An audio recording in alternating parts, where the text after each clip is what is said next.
স্বার্থের এই পৃথিবীতে কেউ আপন নয়। সবাই যার যার স্বার্থ নিয়ে ব্যস্ত। কেউ স্বার্থ ছাড়া কাজ করতে চায় না, কেউ স্বার্থ ছাড়া এক পা এগোতে চায় না। যদি চায় তাহলে ভাবা যায় সেখানে তার সার্থকতা আছে।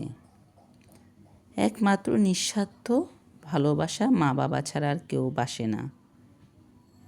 মা বাবা একমাত্র সন্তানের ভালো চায়।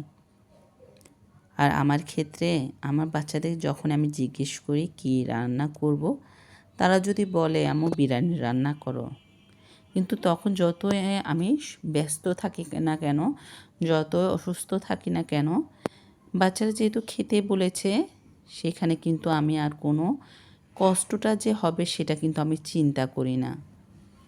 একমাত্র নিঃস্বার্থ ভালোবাসা মা বাবাই বাসবে, তারা কোনো রকম স্বার্থ খুঁজবে না। আর আমার বাচ্চারা যেহেতু বলেছে ওরা বিরিয়ানি খাবে, আমি কিন্তু সেদিন খুবই অসুস্থ ছিলাম। ওরা যেহেতু বিরিয়ানি খাবে বলেছিল, ঝটপট করে তাড়াতাড়ি করে আমি চিকেন বের করে নিয়েছি। যেহেতু বিফ বিরিয়ানি হতে অনেকটা সময় লেগে যায়, তো আমি ঝটপট করে চিকেন বিরিয়ানিটা রান্না করছি ওদের পছন্দের মতো। একদম ঝাল কম দিয়ে একটু কাঁচামরিচের ঝাল দিয়েছি। অল্প মশলায় আমি সবসময় বিরিয়ানিটা রান্না করার চেষ্টা করি। তারপর কেন জানি ওদের কাছে বেশি মজা লাগে আমার বিরিয়ানিটা, আমি নিজেও জানি না।